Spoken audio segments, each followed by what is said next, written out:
नमस्कार दोस्तों, आपके मेरे YouTube चैनल कम्फी ग्रामर में आपका स्वागत है। आज मैं आपको ये ट्रांसलेशन बनाने के कुछ नियम जैसे टेंस से हम लोग शुरू करने जा रहे हैं। जी सब ध्यान से देखना थोड़ा। इसमें आपको जैसे मैंने अभी हाल फिलहाल में 12th एग्ज़ाम ख़त्म हुआ उसका कुछ रिव्यू देख रहा था। बहुत सारे बच्चे ऐसे थे जिनको तो अंग्रेजी का मतलब यानी कि इंग्लिश का मतलब क्या होता है वो भी पता नहीं था। यानी कि उसका रिव्यू देख के मुझे इतना ये लगा कि भाई ये इंग्लिश का एग्जाम देने वो 12th का, और क्या पढ़ के आए हैं क्या नहीं पढ़ के आए हैं, अंग्रेजी तक का मीनिंग वो नहीं जानते थे। तो चलिए कोई बात नहीं, वो सीखने के ऊपर होता है, माहौल के ऊपर होता है। आप नहीं सीखे हैं आपको नहीं होगा, सीखेंगे तो होगा। सीखेंगे तो सीखने से कुछ भी कर सकते हैं, माउंट एवरेस्ट चढ़ सकते हैं। तो यानी कि मेरा ये वीडियो आपको टेंस से संबंधित और ट्रांसलेशन को कैसे बनाते हैं यानी कि उससे संबंधित आपको ये वीडियो है। और आप इसमें देखेंगे कि सिंपल प्रेजेंट टेंस मैंने एक छोटा सा शॉर्ट वीडियो डाला है, एक सेशन चालू किया है। इस सेशन को आप लाइक करेंगे, आपको अच्छा लगेगा तो मुझे मोटिवेट करें। इससे मैं इससे संबंधित ट्रांसलेशन से संबंधित जितना भी होगा मैं आपको सहयोग करने की कोशिश करूंगा। तो चलिए मैं आज आपको सिंपल प्रेजेंट टेंस के बारे में बताता हूँ। सिंपल इतना ये ज़्यादा तामझाम नहीं याद रखना है। सिंपल प्रेजेंट टेंस में आप जैसे आप देख सकते हैं simple use of simple present tense, इसका हिंदी जो सेंटेंस है उसको हम कैसे बना सकते हैं। चलिए मैं आपको एक सिंपल प्रेजेंट टेंस समझाने के बाद, और ये जो ऑक्सफोर्ड जूनियर इंग्लिश ट्रांसलेशन का बुक है, एक छोटा सा बुक है इसके एक्सरसाइज 79 को हम पूरा कंप्लीट सॉल्यूशन बनाने का प्रयास करते हैं। तो सबसे पहले मेरा सिंपल प्रेजेंट टेंस में यानी कि सिंपल प्रेजेंट टेंस में ये जो स्ट्रक्चर होते हैं, स्ट्रक्चर सिंपल प्रेजेंट टेंस के जैसे subject plus V1 plus V5 plus object, ठीक है। इसको ये तो हमारा टेंस का स्ट्रक्चर है। आप बनाएंगे धीरे धीरे तो आप इसको सीखते जाएंगे। इसको थोड़ा प्रैक्टिस में लेंगे तो आप सीख जाएंगे V1 V5 या ऑब्जेक्ट या सब्जेक्ट क्या होता है। मैं एक बेसिक तरीके से इसको सिखाने का प्रयास करूंगा। और ये जैसे मान लीजिए इसका सिंपल प्रेजेंट टेंस का structure subject plus V1 plus V5 plus object. इसका मतलब क्या होता है, बहुत सारे बच्चे इसको बनाने में फंस जाते हैं कि इसको सेंटेंस ही नहीं पकड़ पाते। सेंटेंस पकड़िए और उसको सेंटेंस पकड़ने के साथ साथ उसको बनाने का प्रयास कीजिए। जैसे ये स्ट्रक्चर है, इसका मतलब होता है जैसे कोई कुछ करता है, करती है, करते हैं। ये कोई कुछ करता है, करती है, करते हैं। इस तरह के सेंटेंस को हम कैसे बना सकते हैं, तो इसका सिंपल प्रेजेंट टेंस में आप बनाने का प्रयास करेंगे। तो ये स्ट्रक्चर है, जैसे मान लीजिए कोई कुछ करता है, जैसे आप इसके ऊपर मैं हिंदी सेंटेंस बहुत सारे जो 79 एक्सरसाइज है इसका मैंने कंप्लीट सॉल्यूशन यहाँ पे बनाया है। आप उसको देखें, वीडियो को बार बार देखें और बनाने का प्रयास करें और सीखने का भी प्रयास करें।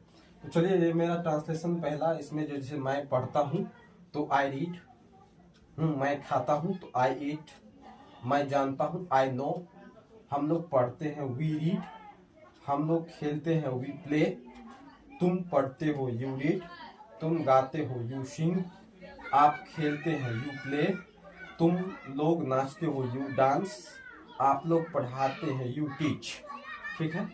नेक्स्ट हमारा इसी में यानी कि वह गाती है सी सिंग्स।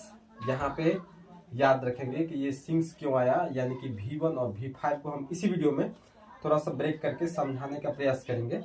वह गाता है ही सिंग्स, वो राम जानता है राम नोस, सीता खाती है सीता ईट्स, वे जानते हैं दे नो, वे जानते हैं दे नो, वे लोग जानते हैं दे नो, बिकॉज क्योंकि ये दोनों सेंटेंस एक ही है। क्योंकि दे का प्रयोग हम कुछ आगे आने वाले वीडियो में सीखेंगे। जैसे कई सारे एक ऐसा सेंटेंस बन जाता है जिसमें एक का प्रयोग कर देता है उसके साथ, तो आप उसको ही का प्रयोग करेंगे। आगे इस पे हम चर्चा करते हैं। फिलहाल यहाँ से आगे बढ़ते हैं हम।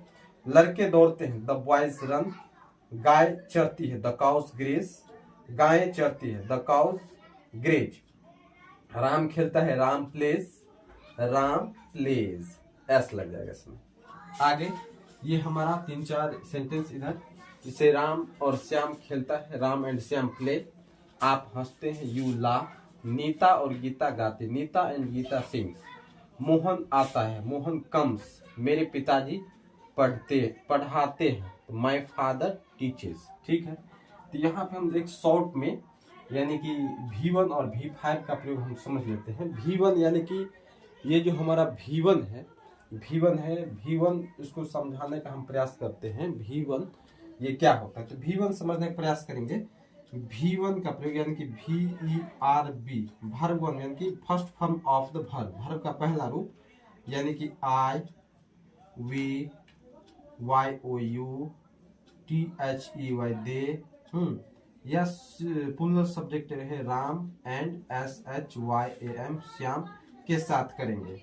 और एक होता है V5 यानी कि V5 हो गया जैसे ही SHEC ईट, हाँ IT ईट, और किसी सिंगुलर पर्सन सिंगुलर सब्जेक्ट के साथ हम करते हैं V5 का प्रयोग। यानी कि V1 जो सब्जेक्ट का फर्स्ट फॉर्म जो यानी कि जो सब्जेक्ट वर्ब हमारा बनता है वो हो गया। अब V5 यानी कि V फर्स्ट फॉर्म यानी कि plural form of the verb, इसको कहते हैं वर्ब को। और ये जो हमारा V5 होता है, जैसे हमारा प्ले है PLAY प्ले, तो इसको हम PLAYS, इसमें S जोड़ करके इसको हम V5 बनाएंगे, ठीक है। और दूसरी बात जैसे गो है, मान लीजिए गो, तो गो में हम GOES गोज, तो V5 बनाने के लिए आप छोटा सा नोट याद रखिए। V5 बनाने के लिए S या ES वर्ब में जोड़ करके S या ES जोड़ करके आप उसको भली भांति बना सकते हैं। तो मैं उम्मीद करता हूँ कि ये आपको सेशन अच्छा लगा होगा, और ये आप junior Oxford junior English translation का एक्सरसाइज 10 में 79 बनाने का प्रयास करेंगे और सीखने का भी प्रयास करेंगे। इसमें जहाँ तक दिक्कत हो आप मुझे कमेंट बॉक्स में बताएं, कमेंट करें, इसको सीखने का प्रयास करें। जहाँ कोई भी दिक्कत हो समझने में बताइए, और मैं इसको बनाने का आपसे प्रयास करूँगा, एकदम अच्छा से आपको बताने का प्रयास करूँगा। कैसा लगा वीडियो अच्छा लगा हो तो वीडियो को सब्सक्राइब, लाइक और दोस्तों में शेयर जरूर करें। जो विद्यार्थी अभी बिल्कुल ही कमज़ोर हैं, सीखने का प्रयास कर रहे हैं अंग्रेजी, उसको आप सिखाने में मदद जरूर करें। धन्यवाद।